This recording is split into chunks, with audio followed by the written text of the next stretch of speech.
guys, I'm Anna Serin. I'm Director of Listings Development with the Canadian Securities Exchange.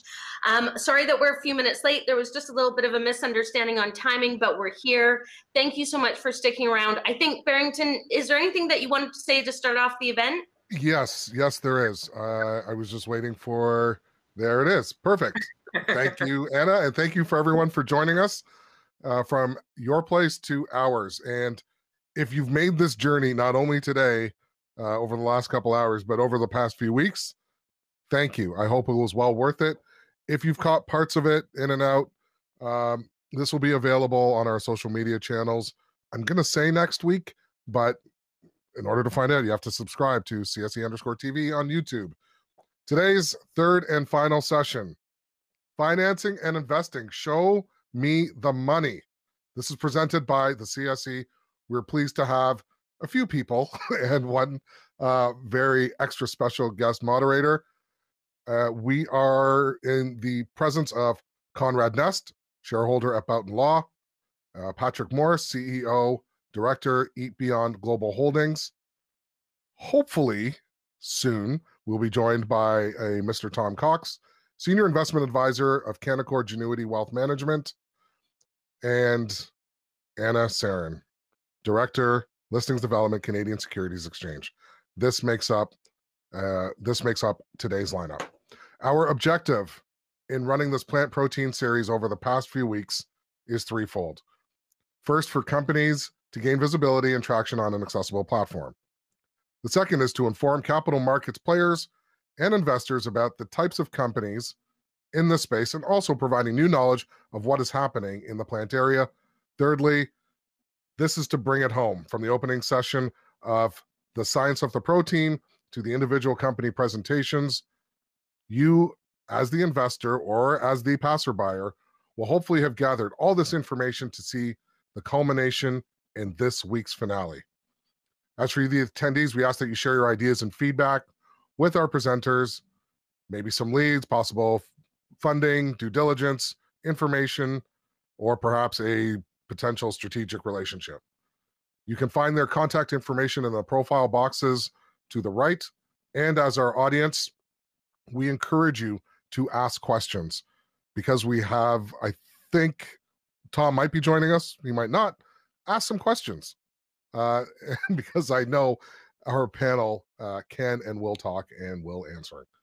Some housekeeping matters. If the images aren't clear or the pictures are incomplete, check your bandwidth, refresh the screen, call IT. Our disclaimer, this presentation is for information purposes only and is not a solicitation to make investment of either shares or debt or to buy and sell stock. I try to do it as fast as I can, just like they do on TV and in the movies. So ask questions. Oh, when you do ask questions, please make sure you direct the questions to somebody specific. And this is a family show. PG language is always encouraged. And with that, normally I read out the bio for our moderator, but as everybody knows who knows me and Anna, I'll just sit here gushing. So I'm going to let Anna talk about herself. Thank you so much for that, Barrington. You know, I was just chuckling in my head because when we do this live on stage, my biggest fear is tripping as I walk on stage and falling in front of everyone.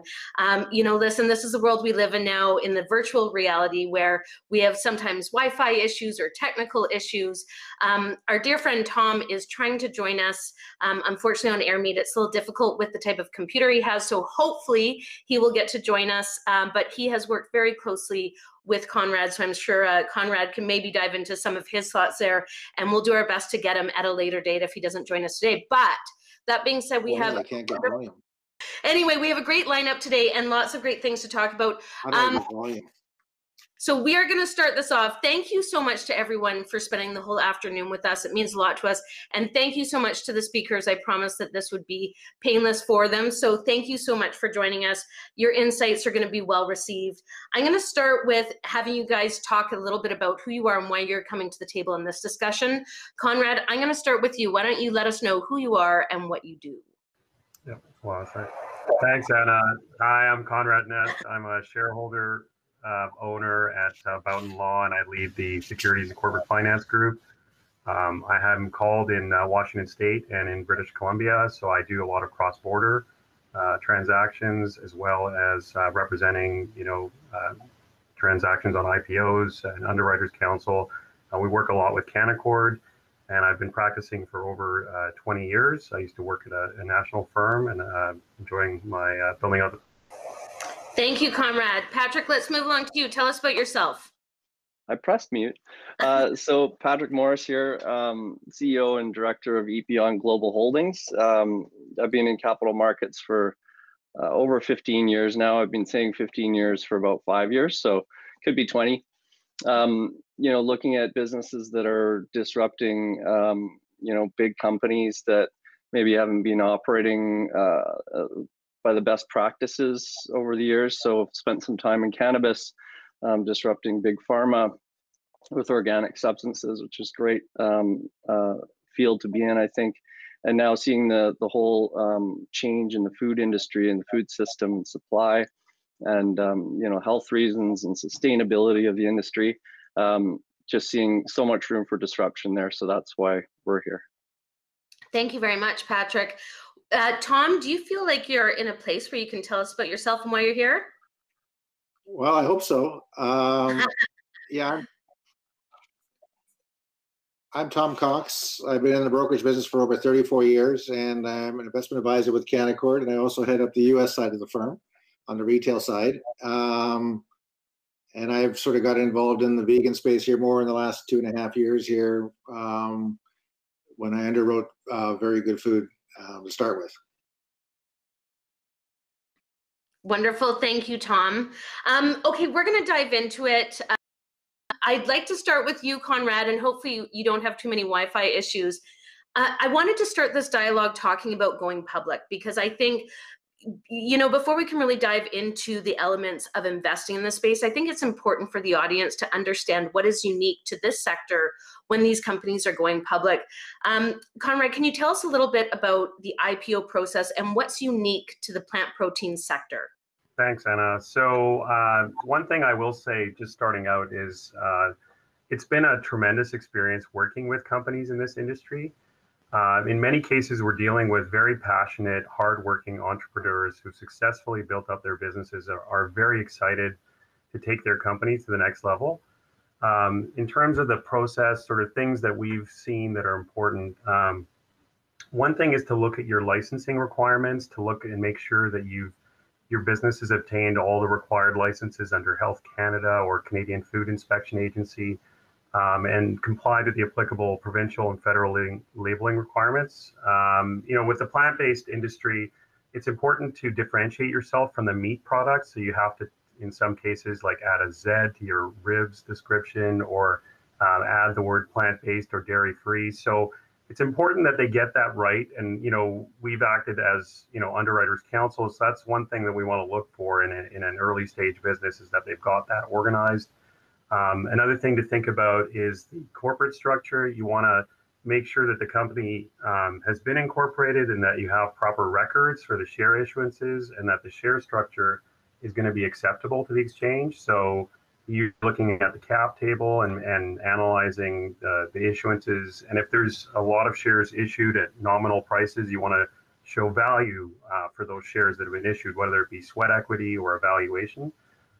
So that's important to look at early on. Another thing is, and this is one of the most important gatekeeping items, is to keep really good financial records. So some of these industries have evolved from food trucks, or they've had to expand the business, and in some cases we've seen a lot of delays because they haven't involved the bookkeepers early or the accountants early. And so typically to go public, you're going to need 3 years of financial statements. So for other reasons too, you want to make sure that there's no qualifications on the audit report. So if the accountants haven't been involved early to check inventory, there may be a qualification on the audit report, and that's going to cause you an issue with the commission and the exchange. So you want to involve the accountants early, be organized.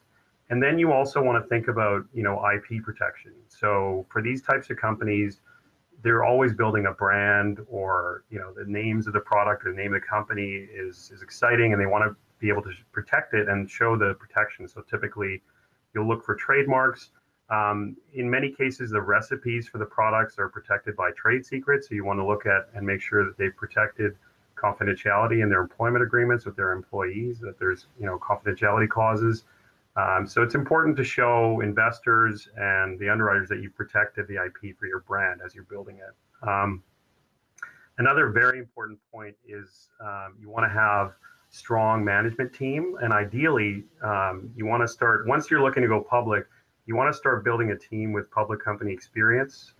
You need someone to help, usually the lawyers, with the MD&A preparation, preparing the use of proceeds discussion for the IPO prospectus, and also on an ongoing basis, you're going to be reporting quarterly and annually, and that's different from going from a private company where you didn't have to prepare these reports. So you want to ideally have like a CFO with public company experience, and you want to think about building out your management team when you're looking to go public.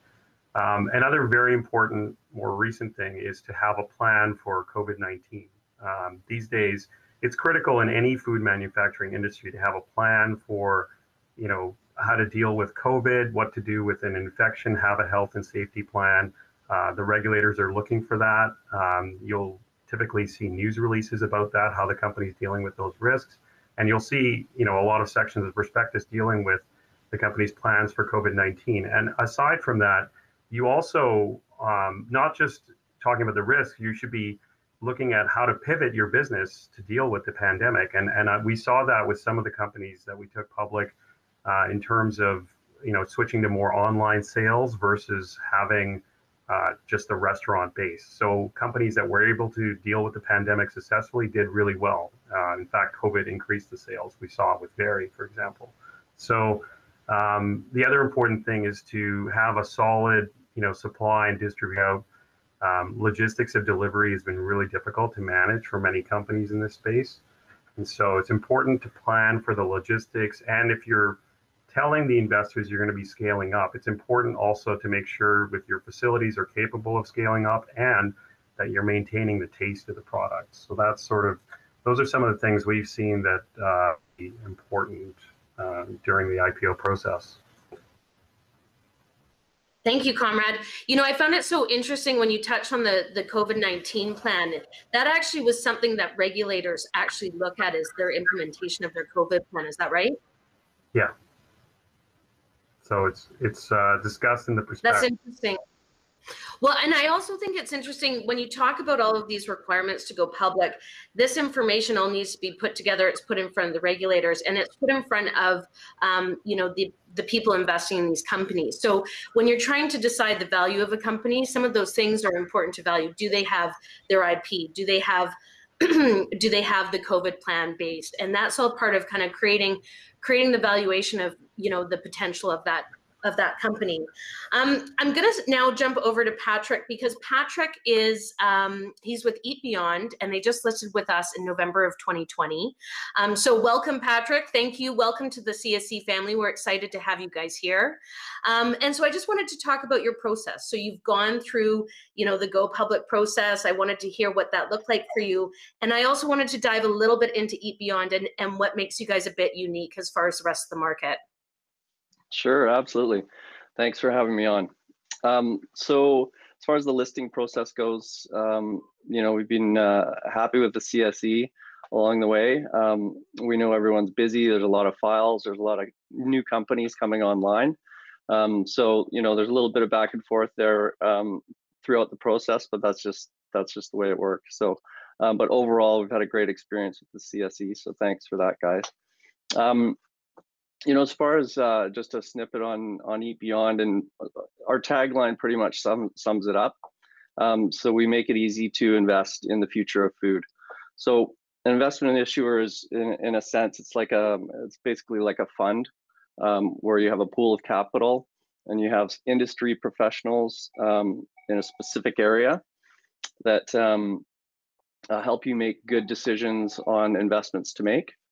As far as the different pieces when it comes to making those investment decisions. So for starters, we've got Diane Zhang. So she's been 29 years in CPG experience in the industry with Hempco and a couple other major companies. So she's kind of the CPG experience piece. Alan Linder, he's 30-year veteran in the distribution side of things, so he covers that side of our due diligence. Lloyd Lockhart, 40 years in retail, grocery. He founded Super Value and Choices, later selling those to the Pattison Group with over 1,000 employees at the time. So Lloyd's covers off our grocery side of things and shelf presence. Don Robinson, he's our chairman of the board. He's 30 years executive with Mars Canada and several other major businesses like Nabisco. So he's taken a leadership role in helping out some of the investments we're making to help guide those companies forward and help them grow individually. So that's part of what we have as our mandate, to help the companies we invest in, not just by writing a check, but by providing guidance and a board position or an advisory role moving forward. So this is all part of our due diligence and plan for investments that we make. So Michael Owens, our other advisor, and he's more on the downstream sales and marketing side of things. So his expertise is in having those relationships to get the products into the right stores and to get that help out with that distribution side of things. So that sort of would summarize how we like to look at each investment. I mean, we've also made some other investment decisions that were based on not just the fundamentals of the company, but the fact that they're about to go public. Very Good Butchers was a wonderful investment that we got in on before the IPO. So we saw some great benefits from that. Good Natured Products is another one, making plant-based packaging, which I think is part of the future of the industry as well, in a very good way. So they've had some great success as an investment and obviously as a company. So that's sort of that's it in a nutshell, I would say. Okay, so one thing I wanted to just bring up again, just so people really understood the format, an investment issuer is just that. It's a public company that trades, and really we look to you as the management team when you brought up your management team, and you raise capital and you use that capital to deploy into various investments, public and private, within a specific sector. You develop your mandate. And I just think that these are such wonderful opportunities, especially in emerging markets.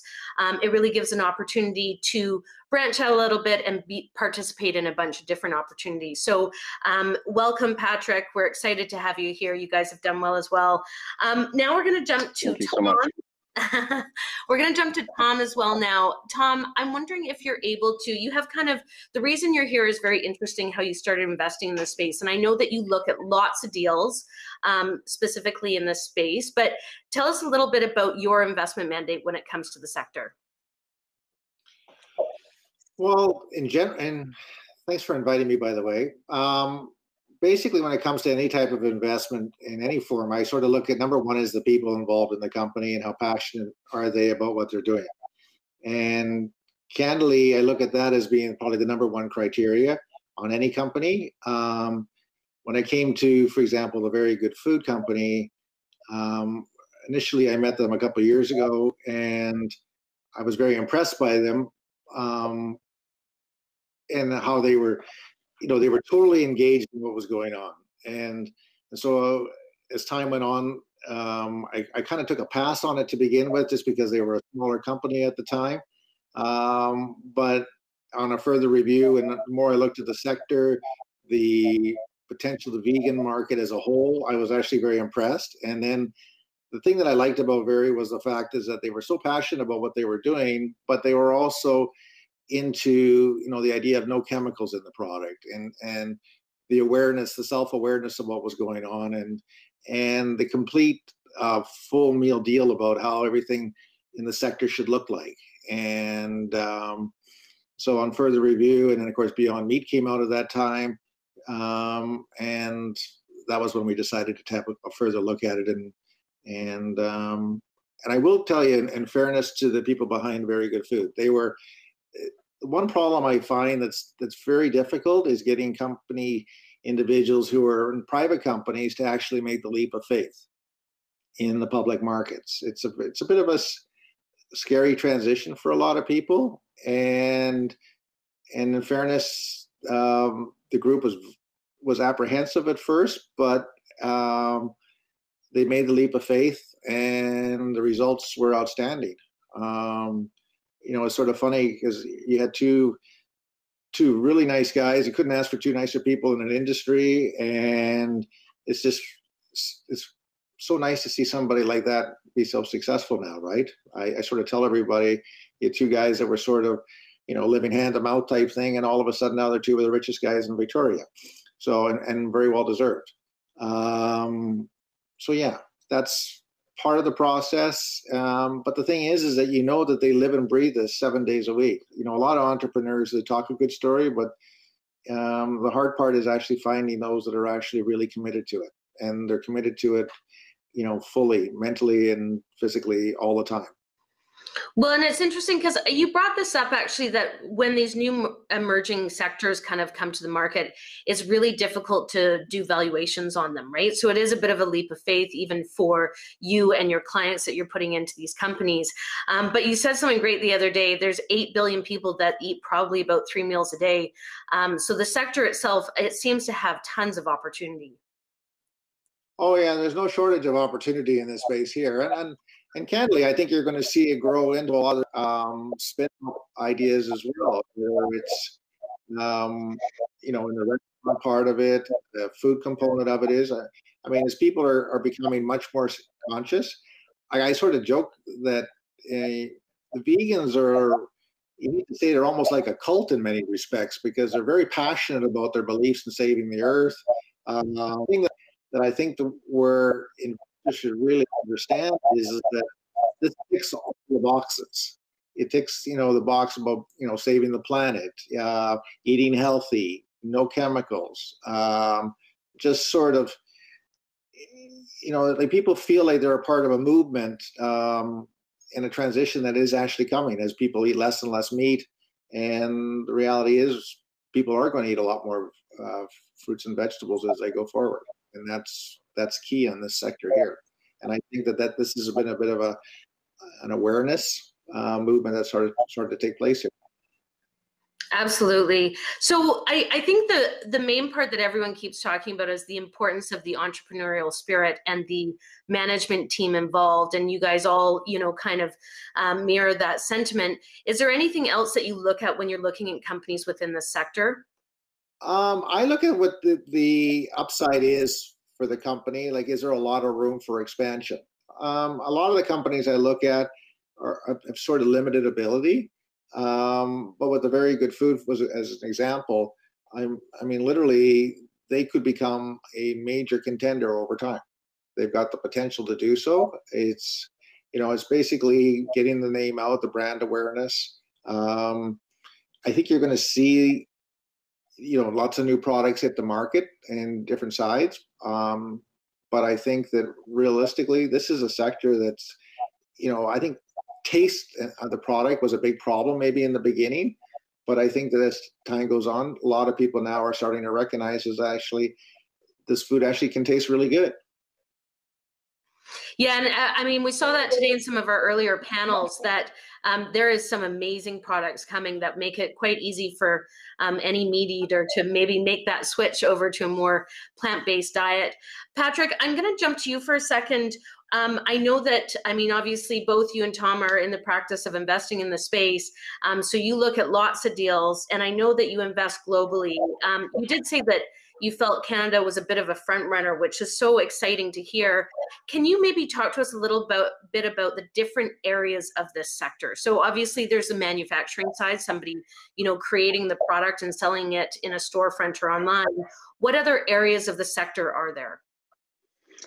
Well, there's R&D as a whole other side of things. So where you've got companies that are in research and development for the future of food and how that food is made.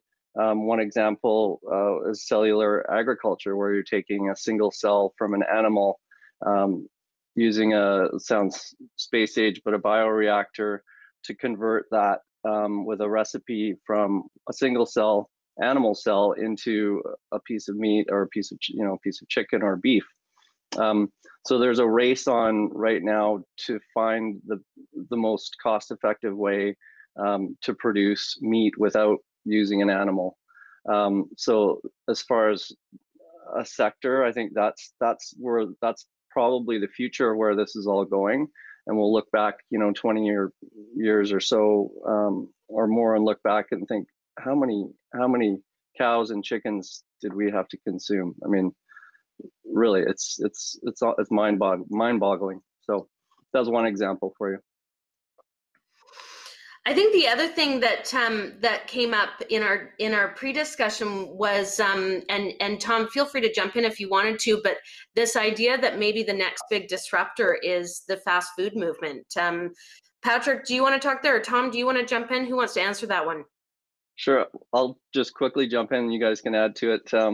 Yeah, happy to see that, so many health issues coming out of fast food chains in the States and in Canada, for that matter, around the world, where it's nice to see where people can sort of be comfortable going into an atmosphere of a restaurant that's familiar, not necessarily a vegan type setting, but a setting that they're comfortable with. And I just think it's a great thing for the future to help have some healthy alternatives in fast food. Tom, what's your thought on it? Why do you think fast food is going to be the next big disruptor in the plant-based protein space? Personally, my feeling is this is a space that I really am I think the reality is that, nothing against the big chains, but the problem is that if you're offering a vegan product as a one-off, as part of your regular list there, it's sort of giving the kids a Happy Meal when they come in. To me, I think when people if they're true vegans or are wanting to become more that way, they're going to migrate to those stores that sort of specialize in that. And if they can find, those franchises that actually meet their requirements, I think there's huge upside in that side of it. I think that, because of the amount of food people enjoy eating out with, I think this is one space that could have a big disruption factor attached to it here. I think that there's just, the number of vegans is growing daily, and my suspicion is that people aren't going to want to go to a big box retailer and get it. I think they're going to want to go somewhere where the specializes in this particular product, and particularly if they do it breakfast, lunch, and dinner, they're going to be more inclined to go in that direction. I see that as being seriously the big upside market going forward. Yeah, I mean, and just to talk about the fast food movement a little bit, I think what we're starting to see and what Tom has been talking about and Patrick is this idea that there might be some time in the future, instead of going through a drive-through at McDonald's, where they do offer some of these options, it will be completely plant-based. And so kind of this ideal that that'll be the next disruptor in the space. It'll be exciting to see what comes to market. I think the neat thing about that as a consumer is that it's less intimidating maybe for some of us that haven't fully absorbed it. Maybe we're a little afraid to try and start cooking it. I think that'll be a real barrier to entry, or it'll break down the barrier to entry for the rest of us who are experimenting with it as part of our lifestyle. Conrad, can I maybe just ask you this?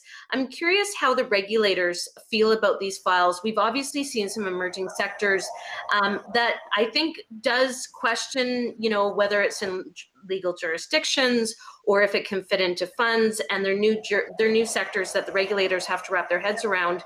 Do you think that they are loving this, or how do they feel about it? Hi Anna, that's an easy answer. They love it. I mean, this area really checks a lot of the boxes for ethical funds, for a lot of different areas. As I said before, these entrepreneurs are usually passionate and involved in a number of charitable causes. Very Good Food, for example, was trying to certify itself as a B Corp, to run with the highest ethical standards. And the regulators actually really like it, to be completely honest. We got, when we did the Very Good file, and we got our first comment back, one of the questions from regulators was, what did the third dragon say on Dragon's Den, right? Like, it was hilarious. So, because these guys pitched on Dragon's Den. So, I mean, obviously the regulators like this industry. They like, they're encouraging. They seem to be encouraging of it. It's, it's a big movement, building off, what Tom and Patrick have said about legs. It's people don't necessarily trust McDonald's or Burger King that comes out with a burger, because if you're an ethical investor, that company's still producing all the meat products, right? And so you want a company that's, if you want to invest in a company or eat at a company that's not involved at all in the meat sector, you want to see someone that's completely separate, right? And has that, not just delving into that industry, because they lose that credibility because they're still in the meat space, right? So that's going to lose those people that are looking for that. That's what I would say. And Patrick, I'm going to turn to you for a second. I'm just curious what your thoughts are on, we're seeing a lot of these come to market, and from what I can tell, it seems like it's going well within the retail space. They're able to raise the capital that they need to raise. As kind of your investment mandate, I'm assuming that you look at both private and public companies. What's your thoughts on these companies going public? Do you think that it's all companies should go public? Should certain ones go public and other ones stay private? What are you seeing on that side of things?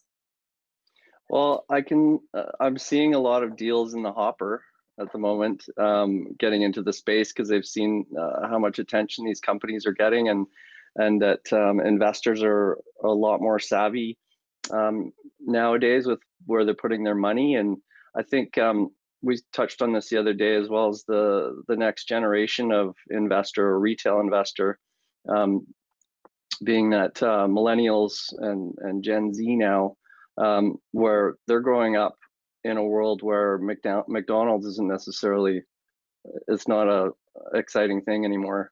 So it just goes to show you what they're learning in school. They're hearing more and more about sustainability and the planet and the future of the planet and people's health. So I don't know. I see a lot of legs coming up and a lot of disruption. And as far as companies coming online, I don't think they should all go public. But I think there's room now for some good investment opportunities on some of these companies coming online. But always buyer beware and do your due diligence. And Eat Beyond is here for people that want to dip their toe in the sector. So you can look us up. Thank you, Patrick.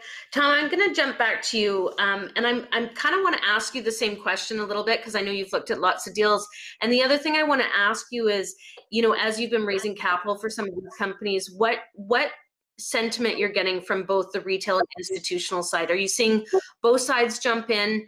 Yeah, I want to ask you both those questions. You pick where you want to start. Well, and my favorite part of the market is I try to accommodate the retail investor first, because the problem is that unfortunately institutional investors often get priority on a lot of things, and my attitude is that if you can do it sort of like the Robin Hood mentality, is that if you can give it to the retail investor will tell everybody, and then the institutional people will come in behind it. And candidly, this vegan movement, from what I can see, is more of a retail-based system anyhow. I mean, the reality is that one of the things I found with very, very good food was that a lot of people actually liked the product and were very keen to invest in it to begin with. On top of that, I found when public, all eyes were on the product and people were running down to the store just to try it, see if they liked it. And it was amazing how much positive feedback we got on it. And to me, that's, from a brand awareness perspective, that's exactly what a company wants. I mean, I agree with Patrick that not every company should go public, but I do believe that if you've got a good product and it makes sense, there's lots of room for scale in the sector, no question. But it's a matter of whether you have the right product that is scalable, meets the criteria of what the public is looking for. The public is very keen on these type of deals. I mean, they're very open to it. They like it because it's a new sector. It's nice when people invest in something that's actually good for the planet and good for the environment, and you make money. It's just a win-win-win all around. The one thing that people don't recognize is that there's the green funds out there, these institutional funds that just specialize in particularly green areas. This just meets their criteria all the way through. So at the end of the day, you have an end buyer for the product. As far as the stock goes, they want to see these companies be successful. So from a future financing perspective, this is sort of the perfect world. Having said that, I mean, if you're not passionate about the product, no matter what you're doing, the public market is not for you. But if you have the right ingredients as a person and a company, I think that there's a lot of room to do very, very well here. And the models on the exchange is perfect for it. Because you can, particularly if you do it like an IPO stage, you allow the small junior investor to participate, and they love it, and they're not afraid to tell their friends about it. Like I say, it is a movement. Yeah, I mean, it's so neat when we see some of these sectors come to market and give that opportunity to the retail investor. I think you mentioned the other day, it's sometimes unfortunate, the institutions can jump in and we never get a piece of, that pie. So it's so exciting when something like that happens. And I think, as you've all said, so exciting when there's a sector that checks all the boxes ethically. It's something that I think people feel good about participating in. It's also interesting when you see these sectors come to market that have just as much of a shareholder base as they have actual clients and people that use the product. And I think those companies tend to do really well in the markets because they go and buy their products, so they want to be a shareholder, or they become a shareholder and they want to go try out the product, as you mentioned, Tom. So I think sometimes these sectors really, they have their own movement, which is quite neat to see. I think the last question I want to ask all of you before we end off today, I'll give you each a chance to answer, and maybe Conrad, we'll start with you. We haven't heard from you in a moment. What do you think is going to be next for this space? What do you see happening next? Well, I can tell you what I think and what I know. It's going to be a huge IPO apparently for Oprah's Oatly plant-based milk. They're talking about a US $10 billion US IPO. I think on Bloomberg it was mentioned. So there's a big movement there. Obviously, we talked about the fast food space competing with McDonald's and Burger King. We're seeing a lot of those types of issuers come to us and want to go public. So I think that seems to be a trend.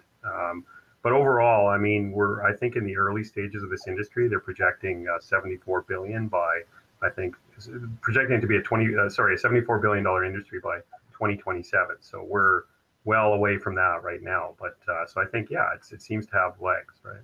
So. Amazing. Thank you. Thank you for joining us, Conrad. Patrick, what about you? What do you think is next in the space? Well, as I touched on it earlier, I mean, of course, I think we all like the fast food concept, but the cellular agriculture, and the future of how meat is going to be either produced and or consumed by saving an animal, I think is a big picture. Wonderful, thanks. And we'll end off with you, Tom. What do you think? What's next? I think, like you said, Anna, what we talked about earlier is the fact is because there's 8 billion people on the planet and they're all eating at least 3 meals a day. I think the vegan space is really, even when it comes to snacks and everything else, I think people are sort of going to realize is that, the healthy alternative is really the direction of where the whole market is going. And if people have access to it, whether it's on the fast food side, but it's just the accessibility of it as a whole.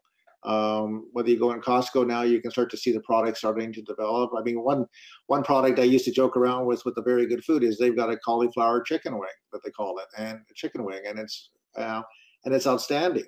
And I used to joke with them. I said, "You bring this cauliflower product out, you'll sell 1 million bags in the first year." I mean, it was because it tastes good. And I think that people, are trying to get away from eating the unhealthy things in life. And this is sort of the best alternative as a whole. And again, like I say, it clicks all the boxes, both on a social level, an environmental level, and just a good feeling about it. I mean, people are going to start migrating to this. I mean, it's just, to me, it's just a matter of this. This is just going to happen over time. It's going to be the natural progression to where we're going. And particularly when you look at the new millennials and everything else, they want to eat healthy. They're very much about saving the planet and making sure that things are much better at the end of the day for the world. Amazing. Thank you, Tom. I think what you all touched on, which I appreciate the most, when we see these new sectors come to the market, it's here to stay. And I think that's really the takeaway that I got from this dialogue, is this is just the beginning. And that's so exciting when that happens, because capital flowing into companies like these will change, how we eat, how we live, everything about what we do. And I think during such an odd year that we've had, our health is probably the most important thing that we can put some attention on. So that's pretty exciting. I do have to say, before I pass this over to Barrington, Barrington has produced the plant-based series. He's done an amazing job, and I've had the fortune of being able to watch a bunch. They will be on CSC TV, so go and take a look at them. The people involved in this sector are amazing, and they look amazing, by the way. Apparently vegan living, it really does have its benefit, because they're wonderful, beautiful people to look at, very intelligent, very hardworking. So it's really been a pleasure to get to know the people involved in the space. Barrington, I'll pass it over to you. Thank you so much for that, Anna. And for the people that have gone on this journey with us from seed to sale, it's been wonderful. I've learned so much. I realized how much I didn't know, which is, I guess, the point of education. And this is, like Anna said, and like our panel has said, this is real. This is happening. I don't see people really going back to the way things were. But, enough of waxing prophetic. Let's thank our presenters today. Tom Cox, Senior Investment Advisor of Canaccord Genuity Wealth Management. Conrad Nest, shareholder at Boughton Law. Patrick Morris, CEO, Director, Eat Beyond Global Holdings. And of course, our wonderful, wonderful moderator, Anna Serin, Director, Listings Development at the Canadian Securities Exchange. May you have continued success in expanding your business. Thank you to our attendees for, your time, not only today, but for the past few weeks.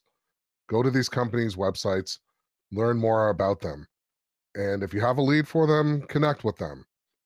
Most of all, do your homework. Attending panels like this is doing your homework. Listen to the experts. Listen to people that are smarter than you. I do it every time. And in fact, we're running over because I found myself just listening to the panel and not paying attention to the time.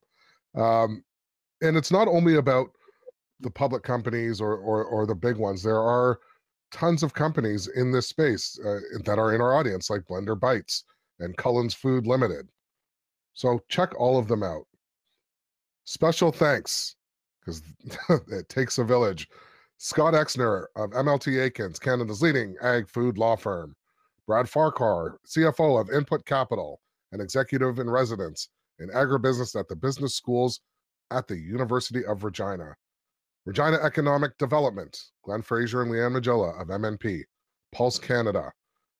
Protein Industries of Canada, Jim Harden of AVAC, Adrian Sakamoto, IR Venture North Capital Inc., Nicole Marchand, Snowcap Ventures, and Mark Francis, who is really the thrust behind programs like this with the Canadian Securities Exchange, as well as Anil Mall. You can check him out on the newly listed clips available on CSC TV.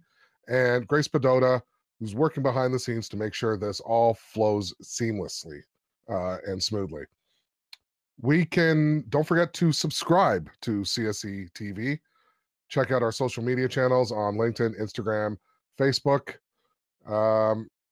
As well, we have certain specialty programming, as I mentioned, Tech Tuesday and the newly listed clips.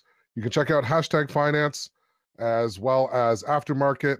And last but not least, she's already smiling, the newest and greatest programming available on the airwaves, Market Update every Friday with Anna Serin and Bruce Campbell from Stone Castle. I will see you on the replays on a CSE channel near you. And that, ladies and gentlemen, is a veggie wrap.